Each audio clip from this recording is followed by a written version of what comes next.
Bismillahirrahmanirrahim. Alhamdulillah Rabbil Alamin. Wassalatu wassalamu ala asyrafil anbiya'i wal mursalin Sayyidina Muhammadin wa ala alihi wa sahbihi ajma'in.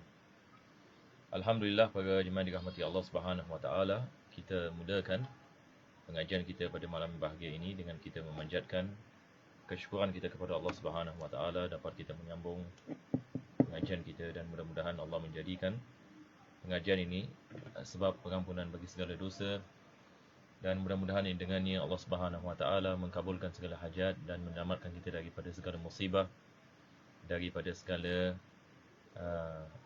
azab, daripada segala wabak, daripada segala bencana dan bala di dunia dan akhirat, dan mudah-mudahan Allah memberikan kepada kita husnul khatimah dan taufik yang mana dengannya dapat kita melaksanakan perintah-perintahnya, meninggalkan apa yang diharamkan, dan mengikuti sunnah Nabi kita SAW. Amin ya rabbal alamin. Jadi insyaAllah ta'ala kita akan masuk ini kepada kitab Da'watul Tamah.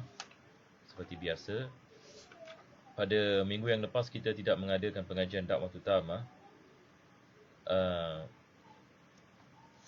Jadi insyaAllah kita akan meneruskan daripada mana yakni kita berhenti pada pengajian kita yang lepas. Dan kita telah sampai kepada muka surat ini 100, ini 50, 154 ya.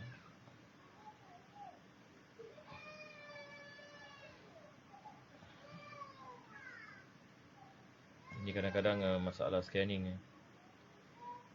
Ala kulli hal, saya ada satu muka surat dekat sini, tapi tak apa, insyaAllah. Jadi kita lihat ini di sini, dia adalah penyambungan ini daripada buku surat ini 153. Jadi bagi mereka yang ada kitab, kita lihat ini pada muka surat 153 ya. Yang mana penulis ini mengatakan pintu-pintu riba. Jadi ini tidak ada di apa yang antum lihat. Ini apa yang saya scan, muka surat 154. Jadi 153 tidak ada. Jadi antum kembali ini kepada kitab. Penulis ini bicarakan, kemudian ketahuilah bahawa pintu-pintu riba itu ada banyak sekali, maka bagi setiap peniaga harus mengetahui selok-beloknya. Ini seperti mana kita mengatakan pada kali yang lepas, kepentingan yang ini bagi kita, lebih-lebih lagi bagi mereka yang berniaga, untuk mengetahui jenis-jenis riba, lebih-lebih lagi pada zaman sekarang. Dan sistem monetary kita sangat kita mengatakan sangat rumit, dan ia memerlukan kepada pengajian untuk kita memahami the world monetary system. Bukan saja kita membicarakan tentang transaksi di antara emas dengan emas atau emas dengan perak dan sebagainya, tetapi seperti mana saya mengatakan dahulu, hari ini penting untuk kita memahami sistem monetary yang digunakan dunia yakni sekarang. Sebab sekarang sistem yang mereka menggunakan, mereka kembali kepada digital. Jadi wang itu boleh diciptakan. Bukan dulu ulama-ulama kita tidak membicarakan tentang sama ada wang itu boleh diciptakan ataupun tidak boleh diciptakan, sebab ini adalah perkara yang tidak wujud pada zaman mereka. Zaman mereka menggunakan dinar dan dirham, dan mereka mengetahui dinar tidak dapat diciptakan. Begitu juga ini dengan dirham, sebab kedua-duanya adalah daripada emas dan daripada perak. Maka emas ini bukan sesuatu yang manusia menciptanya, Allah Subhanahu wa taala menciptanya. Begitu juga dengan dirham, iaitu perak, ini ciptaan Allah Subhanahu wa taala. Tetapi zaman sekarang manusia menciptakan wang, dengan menggunakan komputer dan sebagainya. Jadi ini adalah zaman yang kita hidup di dalamnya. Maka ia memerlukan kepada seorang Muslim untuk mempelajari sistem ini, dan untuk memahami bagaimana Islam melihatnya dalam hukum syarak, yang mana kita harus kembali kepada apa yang disebutkan oleh para ulama kita, lebih-lebih lagi para ulama yang hidup pada zaman ini. Jadi kalau sekiranya Al-Imam Al-Haddad mengatakan pada zamannya banyak selok-beloknya dan pintu-pintunya yang perlu diketahui oleh orang yang melakukan perniagaan, maka zaman sekarang kita mengatakan mungkin 5 lipat kali ganda, selok-belok riba dan sebagainya yang dilaksanakan pada pada zaman yang kita tinggal ini. Mudah-mudahan Allah Subhanahu Wa Taala menyelamatkan kita daripada musibah ini riba, dan Allah Subhanahu Wa Taala mengampunkan ini dosa kita kalau sekiranya yakni cebisan yang daripada terkena yakni kepada kita. Maka selepas itu beliau mengatakan apa yang tidak jelas baginya hendaklah dia bertanyakan kepada mereka yang mengetahui dari golongan ahli ilmu. Sekali lagi Al-Imam Al-Haddad menekankan tentang ini ilmu untuk kita mempelajari tentang hukum mahkam ini. Kepada mereka yang mengetahui dari golongan ahli ilmu yang takut kepada Allah Subhanahu Wa Taala. Jadi kita lihat kitab-kitab Al-Imam Al-Haddad sentiasa bila dia membicarakan tentang para ulama, dia membicarakan tentang ahli ilmu, sentiasa dia mengkaitkan ulama al-amilin, yakni ulama yang beramal dengan ilmunya. Di sini dia mengatakan ulama yang ada ketakwaan kepada Allah Subhanahu Wa Taala, ulama yang takut ini kepada Allah. Bukan ini para ulama yang yakni mencari hilah ataupun ini mencari ini selok-belok dalam hukum mahkam atas ini kepentingan ini peribadi ini dan sebagainya. Tetapi mereka melakukan segala-galanya untuk menegakkan agama Allah Subhanahu Wa Taala, yakni disebabkan mereka takut ini kepada Allah, maka mereka sentiasa mengambil ihtiyat dalam apa saja mereka membicarakan, sentiasa yakni mereka mengambil yakni apa kita mengatakan precaution ataupun ini ihtiyat. Sebab apa yang ini yang kita membicarakan semuanya akan dipersoalkan ini pada hari kiamat. Mudah-mudahan Allah Subhanahu Wa Taala memberikan ini kepada kita semua taufiq. Maka kita berhajat ini hari ini kepada ulama al-amilun. Sebab Allah Subhanahu Wa Taala dalam Al-Quran ini mengatakan tentang ulama, apa Allah mengatakan? Innama yakhshallaha min ibadihil ulama. Yakni ulama yang hakiki, yang dipuji oleh Al-Quranul Karim adalah ulama yang keilmuannya disertai yakni dengan khasyah, iaitu ketakutan kepada Allah Subhanahu Wa Taala.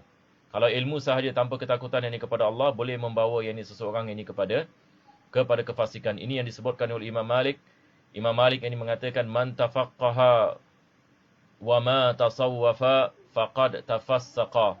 Yakni barang siapa yang mempelajari ilmu fiqh dan menjadi ahli dalam ilmu fiqh, misalan menjadi seorang faqih, akan tetapi dia tidak ada yakni di dalamnya ilmu tazkiyah yang mana dengannya dia ada sifat ini takut ini kepada Allah, maka ditakuti orang itu seperti mana beliau mengatakan faqad tafassaqa na'udzubillah min min zalik. Sebab penting hari ini jemaah dirahmati Allah, bila kita belajar ilmu fiqh, niat kita ini sangat penting sekali. Hari ini kita belajar yakni hukum mahkam. Penting yakni untuk kita niatkan kerana Allah Subhanahu Wa Taala. Kita niat yakni untuk kita beramal yakni dengannya, supaya kita tidak melakukan perkara-perkara yang merosakkan amalan ataupun yakni terjebak dalam maksiat. Maka kita mempelajari ilmu agama yakni ini yang kita harapkan ini, insya-Allah. Kita banyak kekurangan, bukan kita mengatakan kita ini manusia yang masya-Allah yang sudah ini mengamalkan dan sebagainya. Tetapi kita cuba insya-Allah. Cuma apa yang penting adalah kita kena faham kepentingan yang segala-galanya kita melakukan adalah untuk mendapatkan yang ini keridaan Allah Subhanahu Wa Taala, dan bukan yang ini keridaan yang ini manusia ataupun pangkat ataupun pejabat. Mudah-mudahan Allah memberikan kepada kita taufik insya-Allah. Selepas itu beliau mengatakan golongan ahli ilmu yang takut kepada Allah dan bertakwa kepadanya bukan ditanyakannya kepada para ulama yang membolehkan pekerjaan itu atau mereka yang suka membuat pentakwilan dalam kemusykilan yang semacam ini. Maka Al-Imam Al-Haddad ini banyak sekali dalam kitab-kitabnya mengajarkan ini kepada kita untuk kita berjaga-jaga daripada para ulama yakni yang sentiasa yakni mencari yakni para hilah ini dalam ini agama dengan ini sebab-sebab ini yang tertentu. Maka ini adalah perkara yang kita harus ini berwaspada, sebab ini ia boleh menyebabkan kita yakni kepada kesesatan kalau kita tidak berjaga-jaga. Yang suka membuat pentakwilan dalam kemusykilan yang semacam ini, yang memandang pada ilmu hanya yang lahirnya semata, yang mana kebanyakannya tidak sah dan tidak boleh dijadikan sebagai hujjah pada para ulama yang benar-benar tahu tentang selok-belok kitab Allah Subhanahu Wa Taala dan sunnah ini Rasulnya serta perjalanan salafus salih. Dan ini perkara yang kalau kita lihat berkenaan dengan riba ini, misalan ini subhanallah, ini kita lihat ada orang ini yang mengatakan iaitu riba itu dibolehkan.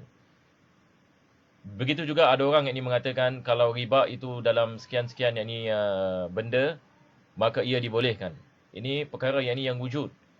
Pernah ini saya dulu saya masih ingat lagi, saya pergi ke masjid. Dan kebetulan yang ni ada satu hamba Allah ini, Masya Allah, saya lihat dia sentiasa pergi ke masjid. Yang ni sentiasa bila saya pergi ke masjid, saya mendapatinya solat yang ni di masjid, Masya Allah, yang ni solat yang ni 5 waktu. Solat yang ni 5 waktu yang ni. Dan saya kagum yang ni dengan, Masya Allah, dengan amalannya yang ni pada hakikatnya. Dan Masya Allah, ini orang ni yang ni berpakaian yang ni sunnah dan sebagainya. Jadi pernah saya masih ingat ini, saya duduk ini dengannya, dan kebetulan ini ada orang yang ini sedang membicarakan tentang masalah riba. Jadi dia mengatakan tiba-tiba ini, dia mengatakan jangan risau, yang ini dia mengatakan jangan risau, ini riba ini sebenarnya dia mengatakan hanya dalam pinjaman saja.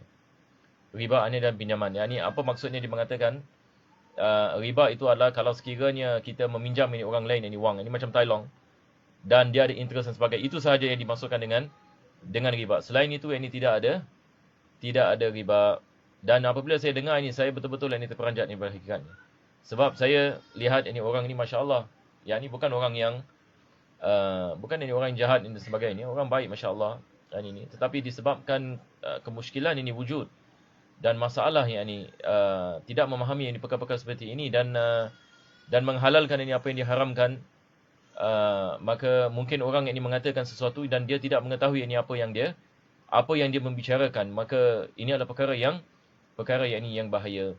Jadi perkara seperti ini wujud ini dalam masyarakat kita. Dan bahkan ini ada orang juga yang ni dia membicarakan ini tentang apa kita mengatakan sejenis-jenis ini riba ini yang dibolehkan, jenis-jenis riba yang tidak dibolehkan. Ini seolah-olah ini ada sebahagian yang riba dibolehkan, sebahagian yang tidak dibolehkan. Jadi apa yang disebutkan oleh Al-Imam Al-Haddad di sini ialah perkara yang wujud ini pada zaman kita. Mungkin ada orang ini menyangkakan ini mungkin susah ini kita nak bayangkan. Ini bukan ini susah nak dibayangkan. Ini wujud ini dalam keadaan yang kita yang kita yang ini berada ini di dalam, kita berada di dalamnya. Mudah-mudahan Allah Subhanahu Wa Taala menjaga kita ini daripada perkara ini. Selepas itu ini beliau mengatakan, ketahuilah bahawa riba dan syubhah dalam muamalah yang rosak telah merata pada zaman sekarang dan tersebar dengan luasnya pada merata. Jadi di sini Al-Imam Al-Haddad sekali lagi dia mengatakan pada zamannya, yakni riba dan syubhah dalam muamalat yang telah merosak, yakni pada zaman yakni Al-Imam Al-Haddad. Dan Al-Imam Al-Haddad ini hidup ini sikit lebih kurang 300 tahun ini, yang 300 tahun yang lalu. Apalagi yakni keadaan ini pada zaman sekarang. Tersebar dengan luasnya pada merata manusia yang khususnya atau yang umumnya, kecuali mereka yang diselamatkan Allah Subhanahu Wa Taala daripadanya, dan alangkah sedikit bilangan mereka itu. Perkara yang semacam ini sebenarnya telah ditelahi oleh Nabi sallallahu alaihi wasallam, selawat dan salam ini ke atasnya, yakni beliau yang ini bersabda, dan ini adalah hadis ini yang masyhur. Kita lihat ini apa kandungan ini hadis ini, dan insya-Allah kita selepas itu baru kita berhenti. Minggu depan kita akan membicarakan yang seterusnya.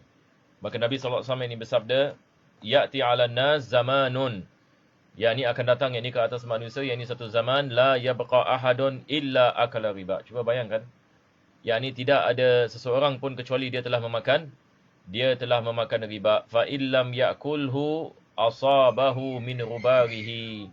Kalau sekiranya dia tidak memakannya, maka dia akan terkena daripada abuknya ataupun daripada debunya. Maka hadis ini sedang membicarakan ini tentang satu zaman yang mana manusia kesemuanya tidak dapat lari ini daripada riba. Dan ramai yang kita punya ulama yang membicarakan, apabila mereka membicarakan hadis ini, maka ramai daripada mereka mengaitkannya pada zaman yang kita tinggal ini di dalam di dalamnya, dan bahas ini berkenaan dengan perkara ini sangat panjang sekali. Banyak kitab-kitab ini dituliskan berkenaan dengan world monetary system, dan bagaimana dalam perspektif ini Islam kita boleh baca yakni sebahagian dari ulama mereka menulis kitab-kitab ini dalam perkara ini. Dan pada hakikatnya bila saya membacanya, ia agak menyeramkan ini sedikit. Ia agak yang ini menyeramkan. Mudah-mudahan ini Allah Subhanahu Wa Taala memberikan kepada kita keselamatan di dunia dan akhirat. Amin ya rabbal alamin. Jadi insya-Allah sekarang ini kita akan meneruskan kepada yang kitab ini Fathul Mu'in.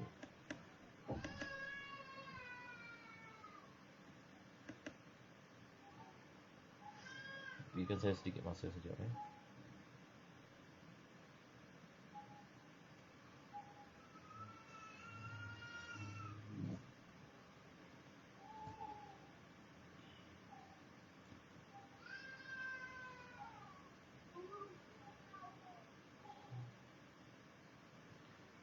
Jadi kita lihat di sini, saya rasa kita dah habis ya. Pada minggu yang lepas kita dah habis membicarakan tentang bab azan ini dengan iqamah. Jadi ada perkara yang insya-Allah ini kita perlu ini melakukan murajaah disebabkan kepentingannya, dan disebabkan azan ini tiap-tiap hari kita mendengar azan misalan, hatta kalau kita di rumah kita melakukan azan dengan diri kita sendiri dan ahli keluarga kita, maka perlu kita mengetahui ini sunnah-sunnahnya. Kita membicarakan pada pengajian yang lepas berkenaan dengan kepentingan ini menjawab azan, dan begitu juga doa yang ini selepas ini azan. Dan juga penulis mengatakan kalau sekiranya seorang itu baru habis ambil wudu dan kebetulan azan pun habis, mana satu dia kedepankan, maka dia mengatakan dia kedepankan doa wudu, selepas itu ini dia melakukan doa, selepas itu ini dia melakukan doa azan. Dan selepas itu yakni kita membicarakan yakni tentang ini yang akhir sekali kita membicarakan, afwan. Dan selepas itu saya membaca sedikit ini daripada hasyiah ini Fathul Muin, yang mana ada beberapa perkara yang disebutkan ini oleh penulis yang nanti saya akan membicarakan. Sebelum itu juga kita membicarakan ini berkenaan dengan khusus ini bagi solat maghrib ya. Kita ada doa yang khusus ini bagi solat maghrib, yang mana penulis ini mendatangkan ini doa yang ini tersebut. Jadi kalau kita lihat ini dalam ini kitab ini kita, dia mengatakan Allahumma hadha iqbalu lailika wa idbaru naharika wa aswatu du'atika faghfirli. Ini adalah berdoa yang dibaca yang ini sebelum selepas ini azan maghrib. Begitu juga kita membicarakan ini tentang selawat ini kepada Nabi SAW ini sebelum melakukan iqamah. Dan begitu juga berkenaan dengan selawat ini sebelum azan, kita ada sedikit ini khilaf ini ulama. Ada sebahagian ini ulama kita mengatakan disunatkan kita melakukan selawat ini kepada Nabi SAW sebelum azan dan sebelum iqamah. Ada sebahagian ini ulama mengatakan hanya yakni sebelum ini iqamah sahaja. Dan selepas itu juga kita membicarakan tentang membaca ayatul kursi, yakni di antara azan dan iqamah. Disebabkan kita ada khabar ini yang mengatakan innaman qara'a dzalika bainal adhani wal iqamah lam yuktab alaihi ma baina salatain, yakni Allah Subhanahu wa taala memberikan keampunan dosa di antara dua salat. Jadi kita telah habis membicarakan bab ini azan ini dan iqamah. Dan akhir sekali juga penulis ini mengatakan disunatkan kita mendatangkan syahadah yakni wudu. Ini kalau sekiranya yakni kita seperti mana saya mengatakan tadi, kita baru mengambil wudu dan kebetulan azan pun dah habis, maka kita mendatangkan doa wudu dan kita mendatangkan syahadah di dalam doa wudu, baru kita membaca yakni doa azan. Baik. Jadi sekarang ini insya-Allah ini saya nak kongsi ini sedikit. Ada jemaah yang menanyakan berkenaan dengan apabila muadzin ini mengatakan asyhadu anna Muhammadar Rasulullah, maka ada yakni riwayat ini berkenaan dengan mencium ibu jari dan meletaknya di bahagian mata. Jadi saya akan membaca ini, saya post ini dalam WhatsApp pada minggu yang lepas dan saya tak sempat ini nak terjemahkan. Jadi sekarang ini saya akan membacanya. Maka penulis ini mengatakan wa fi syanwani manasuhu. Wa fi syanwani manasuhu, yakni penulis ini mengatakan disebutkan ini oleh Asy-Syanwani, yakni bila mengatakan man qala hina yasma'u qaulal muadzin, barang siapa yang mengatakan apabila yakni muadzin ini mengatakan asyhadu anna Muhammadar Rasulullah, maka dia mengatakan marhaban bihabibi wa qurrati aini Muhammad ibn Abdullah. Jadi boleh kita hafal insya-Allah. Jadi bila muadzin ini mengatakan asyhadu anna Muhammadar Rasulullah, maka kita mengatakan marhaban bihabibi wa qurrati aini. Marhaban yakni bihabibi wa qurrati aini, Muhammad ibn Abdullah. Muhammad ibn Abdullah sallallahu alaihi wasallam. Summa yuqabbilu ibhamaihi wa yaj'alhuma ala ainaihi. Lam ya'um wa lam yarmad abada. Yakni fawaidnya adalah begini ya. Sekarang apabila yakni kita membaca doa tersebut, marhaban yakni bi habibi wa qurrati aini Muhammad ibn Abdullah sallallahu alaihi wasallam, maka kita punya ibu jari ya. Ibu jari kita begini kan? Maka kita cium yakni ibu jari kedua-duanya begini. Nampak tak? Kita cium yakni ibu jari kita. Selepas itu bahagian yang kita cium itu kita sapukan di atas mata kita. Taib, apa faedahnya? Faedahnya adalah dia insya-Allah yakni tidak akan menjadi buta dan tidak akan dikenakan penyakit ramat. Penyakit ramat ini dia adalah penyakit yakni mata. Dia tak sampai yakni kepada buta, tetapi dia tidak dapat yakni melihat yakni dengan jelas. Nampak tak? Dia tidak dapat melihat ini dengan jelas. Kalau tak salah dalam English kita panggil apa sidetrack kan. Ada dia punya definisinya. Jadi kelebihannya adalah dia menjadi sebab insya-Allah taala seseorang itu yang tidak terkena ini penyakit buta. Jadi ini yang saya nak kongsikan sebelum ini kita masuk ini kepada bab solat sunat. Jadi insya-Allah dengan ini insya-Allah ini kita akan masuk kepada bab ini yang seterusnya. Saya tak tahu minggu lepas saya dah masuk ke belum, tapi insya-Allah ini kita kembali kepada awal. Tadi saya tak sempat, saya nak check, minta maaf ya. Mana yang ni saya berhenti, tapi ala kulli hal insya-Allah ini kita insya-Allah.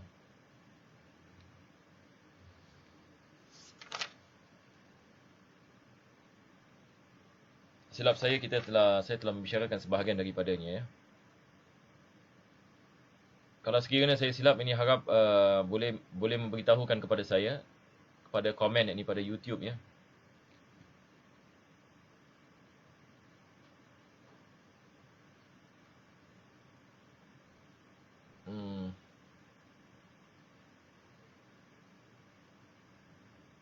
Jadi saya rasa ini saya telah membicarakan.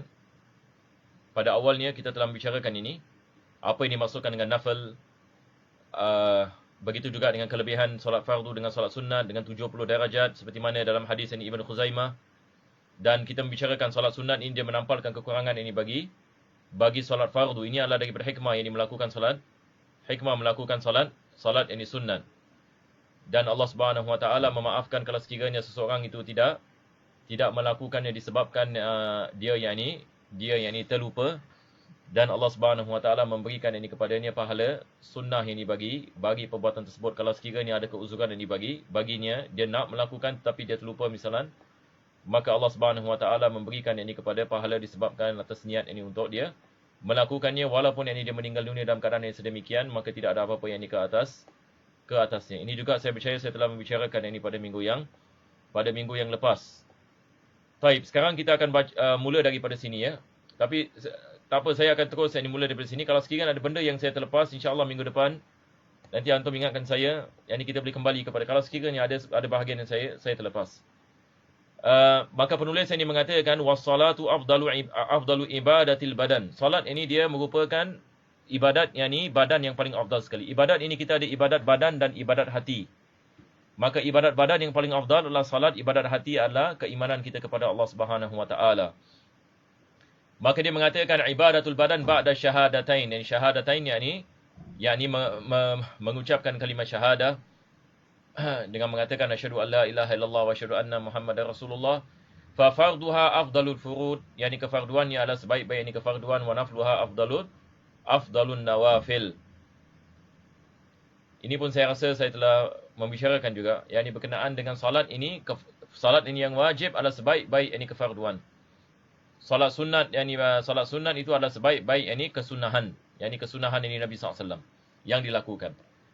Wa yalihi as-saum, selepas itu yakni baru datang yakni puasa. Wa zakah, wa yalihi as-saumu fal hajj, selepas ini puasa yakni datang haji. Faz zakah, selepas itu ini baru zakat. Alama jazama bihi ba'dhum, maka di sini ada sedikit yakni khilaf, penulis ini mengeluarkan ini pendapat yang pertama, Yakni dia mengatakan pertama sekali adalah solat, yang paling afdal sekali ibadah dalam segi badan. Selepas itu yakni puasa, selepas itu haji, baru yakni zakat. Waqila, ini pendapat yang lemah. Ada yakni pendapat mengatakan afdaluha zakat, sebaik-baik amalan ibadah dia adalah zakat. Waqila, ada mengatakan as-saum, waqila al-hajj, waqila ghairu dzalik. Maka di sini kita ada khilaf ini ulama, dan ini adalah pendapat yang lemah. Sebab kita dalam kita fikir, bila ulama kita menggunakan perkataan qila dalam mazhab Syafi'i, maksudnya ini adalah pendapat yang lemah. Maka pendapat yang dipegang adalah pendapat yang atas tadi dia mengatakan. Yakni pertama sekali adalah salat, kedua adalah puasa, selepas itu haji, selepas itu yakni zakat. Ini yang pendapat yang kita pegang yakni kepadanya. Wal khilafu fil iktsari min wahid ay urfan ma'al iqtisari 'ala al-akadi min al-akhar. Dan penulis ini mengatakan berkenaan dengan kelebihan amalan-amalan ini, maka dia bergantung yakni kepada berapa banyak yakni kita melakukan amalan yakni tersebut. Maka itu adalah subjektif ya. Sebab beliau sedang membicarakan yakni tentang mana yang lebih afdal dalam segi amalannya.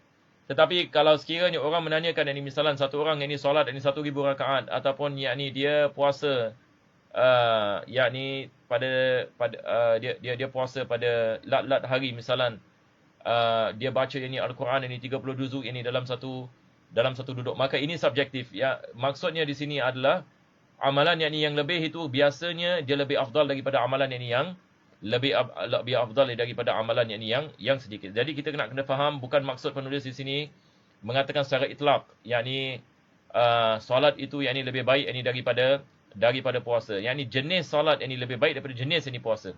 Tetapi kalau sekiranya orang ini mengatakan dia puasa ini 10 hari dan bandingkan ini dengan solat ini 2 rakaat, mana lebih afdal? Tentu sekali puasa 10 hari ini lebih afdal daripada melakukan solat yakni 2 yakni rakaat. Sebab ini yang saya maksudkan ini dengan ini subjektif. Jadi penulis ini mengatakan di sini berkenaan dengan berapa banyak kita melakukan amalan tersebut, maka ia berbeza.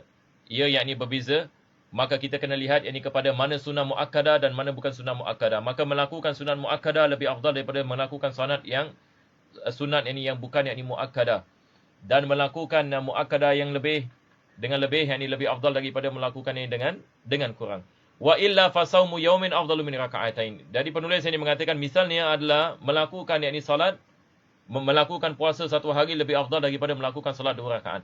Tadi kita mengatakan salat itu lebih afdal daripada puasa. Betul ke tidak? Salat ini lebih afdal daripada puasa. Sebaik-baik amalan badan adalah salat. Kalau kita bandingkan salat dengan puasa, salat lebih afdal.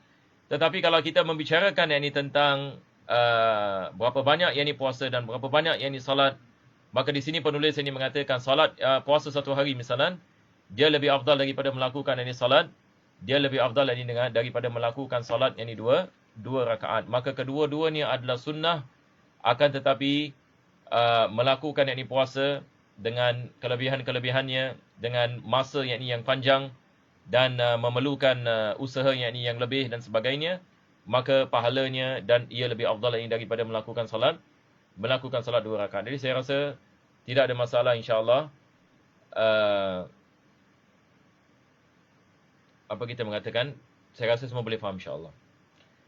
Sekarang ini kita masuk ini kepada bahagian ini solat sunat. Maka penulis ini mengatakan solat sunat terbagi ini kepada 2 bahagian. Dia mengatakan wa salatun nafli qismani. Solat sunat terbagi kepada 2 bahagian. Qismun la tusannu lahul jamaah. Bahagian yang pertama tidak disunatkan kita melakukan solat jamaah, seperti solat-solat sunat ini rawatib, at-tabi'ah lil faraid, seperti solat qabliyah dengan ba'diyah. Tidak disunatkan kita melakukan solat ini dengan yakni jamaah. Wahiyya ma ta'ti anifan.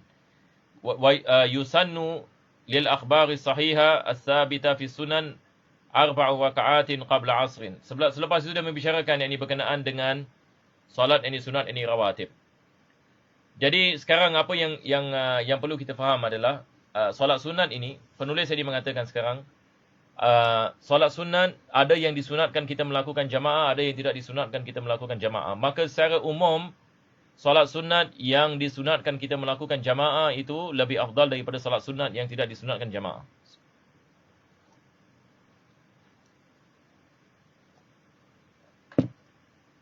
Solat sunat yang disunatkan kita melakukan dengan jamaah lebih afdal daripada solat sunat yang tidak disunatkan kita melakukannya dengan jamaah, kecuali solat tarawih. Yakni mana lebih afdal, solat tarawih ataupun solat rawatib? Maka solat rawatib lebih afdal daripada solat tarawih. Walaupun solat tarawih disunatkan jamaah, solat rawatib tidak disunatkan jamaah. Ini saja pengecualian.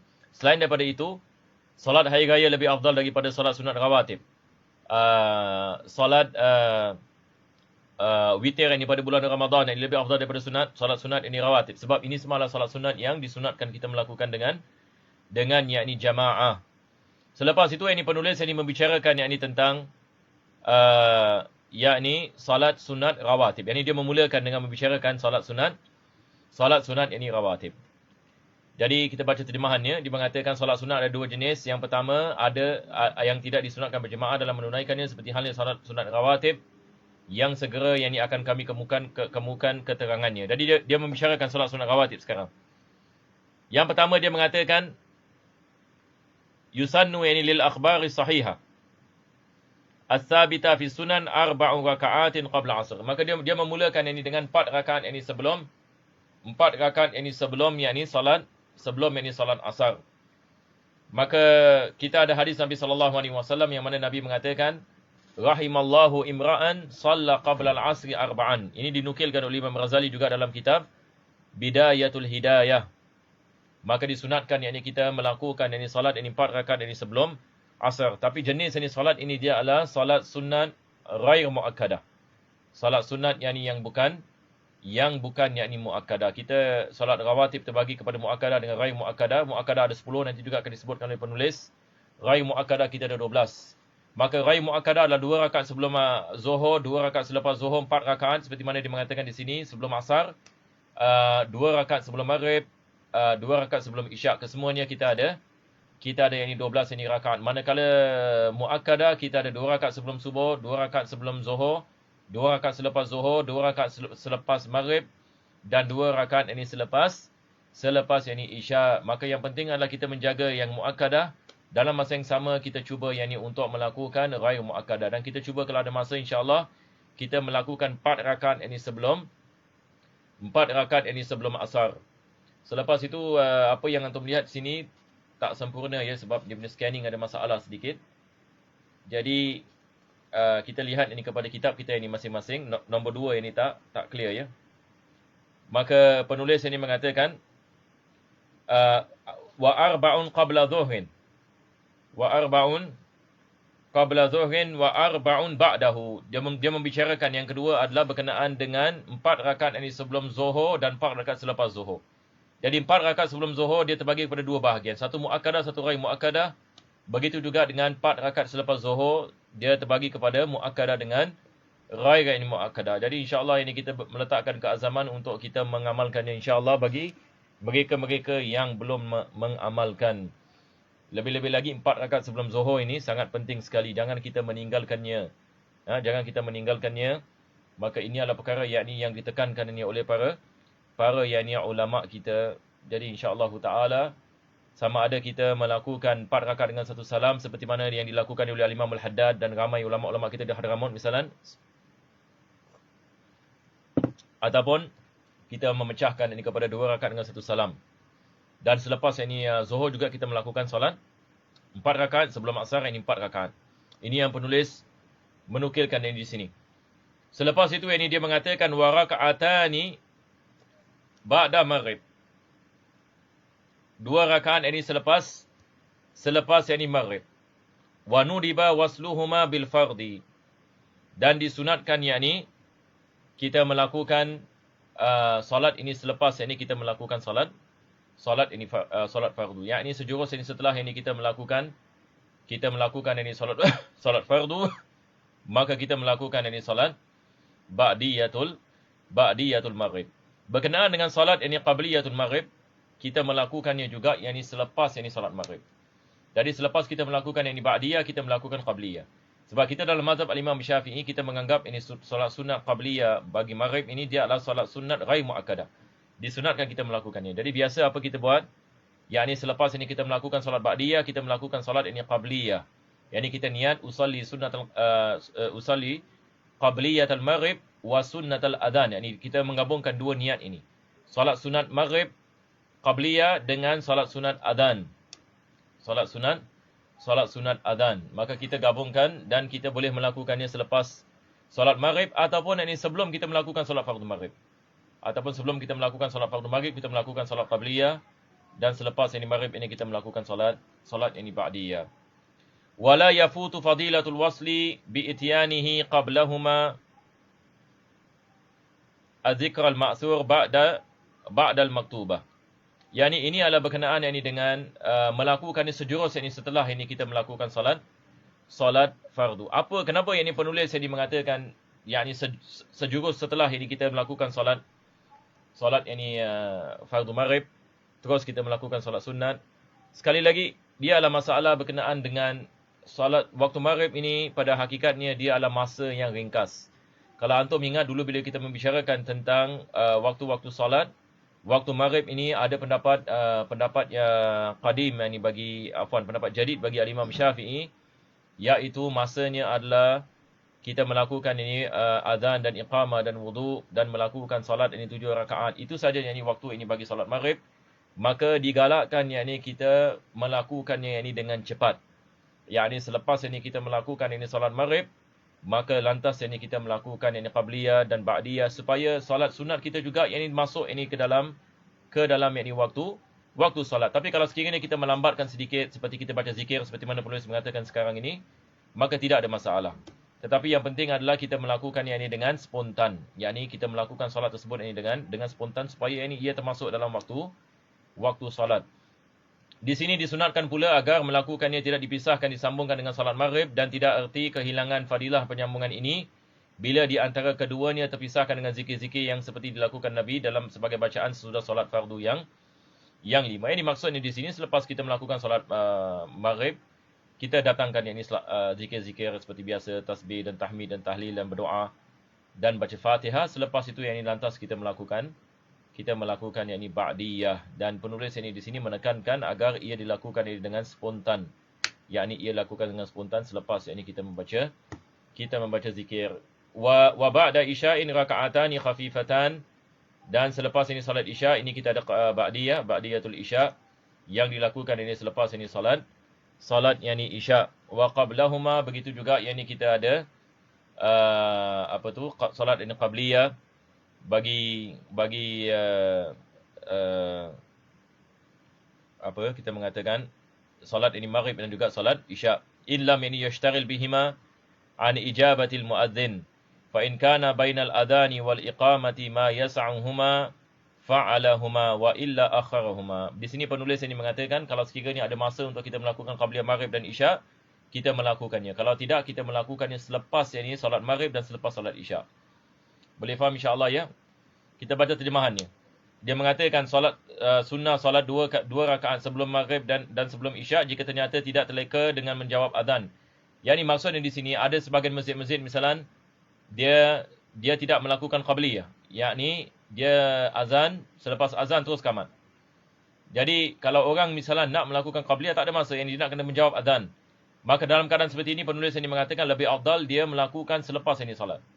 Dia jangan melakukan sebelum salat sebab mungkin dia tidak ada masa. Begitu juga ini bagi qabliyatul isya. Tapi kalau sekiranya dia ada masa, biasanya kita di Singapura qabliyah isya tidak ada masalah. Kalau di Masjid Khalid memang kita tidak melakukan qabliyah maghrib. Kita melakukan qabliyah maghrib selepas ini maghrib.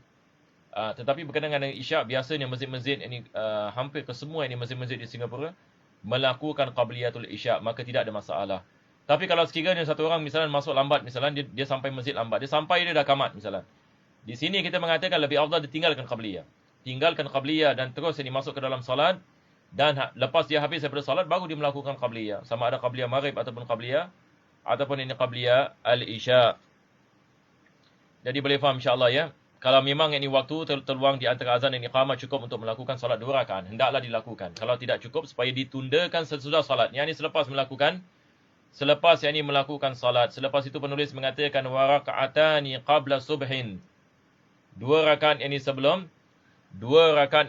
subuh. Ini adalah salat sunat rawatib yang paling afdal. Selepas ini salat witir adalah salat sunat fajar, yang mana Nabi SAW mengatakan raka'atani qabla al-fajri khairum minad dunya wa ma fiha. 2 2 rakaat ini sebelum solat subuh lebih baik daripada dunia dan segala isinya. Maka tidak wajar bagi seorang muslim untuk meninggalkannya. Jadi insya-Allah jemaah dirahmati Allah Subhanahu Wa Taala, ini adalah perkara yang penting sekali kita meletakkan keazaman untuk kita menghidupkannya. Dan juga ajar kepada ahli keluarga kita yang lain, sebab ada orang ini dia tak tahu, dia ingat ini solat sunat semua tak penting, yang penting adalah wajib sahaja. Ini adalah manusia yang rugi. Dia adalah misal ni, seorang peniaga mengatakan, saya berniaga ini, saya tak mau untung. Saya nak saya balik saya cost price sahaja. Keuntungan tak mau. Orang mengatakan ini ada masalah ni. Kenapa dia melakukan perniagaan ini dalam keadaan seperti ini? Maka solat sunat ini dia adalah ibarat apa? Ini keuntungan. Manakala solat wajib dia adalah modal ini bagi seseorang. Maka untuk kita mendapatkan keuntungan di dunia adalah dengan kita melakukan apa yang disunatkan ini oleh Allah Subhanahu Wa Taala selepas ini kita melakukan kefarduan yang diwajibkan ini oleh Allah. Ini adalah manusia yang akan berjaya insya-Allah taala. Selepas itu ini beliau mengatakan dalam melakukan solat ini sunnah ini dipendekkan. Ini disebabkan solat sunat Nabi SAW bagi solat fajar. Diriwayatkan oleh Aisyah radhiyallahu anha bahwasanya dia mengatakan solat Nabi SAW pada sunat fajar adalah solat ini yang sangat ringkas, dan dia mengatakan saya tak tahu sama ada dia ada seolah-olah dia ada baca ke tak ada baca Fatihah. Seperti itu sekali. Jadi solat sunat ini adalah ringkas, tidak disunatkan kita memanjangkannya. Wa qiraatul kafirun, disunatkan pada rakaat pertama kita baca Al-Kafirun wal Ikhlas. Ini kita ada hadis ini dalam Sahih Muslim dan juga diriwayatkan ini daripada para ulama muhaddis ini yang lain. Wa warada aidan fihima alam nashrah laka sadrak wa alam tara kaifa. Begitu juga pada rakaat yang pertama kita mendatangkan alam nashrah, dan pada rakaat yang kedua kita mendatangkan kita mengatakan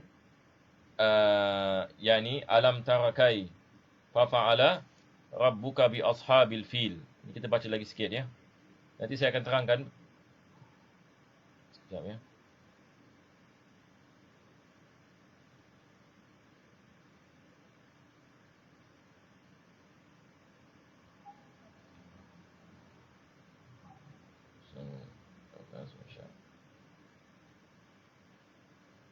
Kita lihat di sini.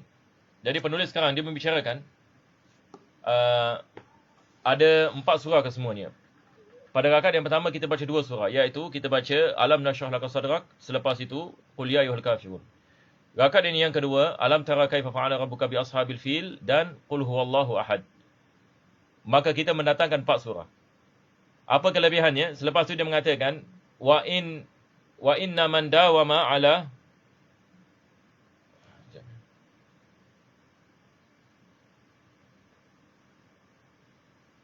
man dawama ala qiraatihima fihima zalat anhu illatul bawasir.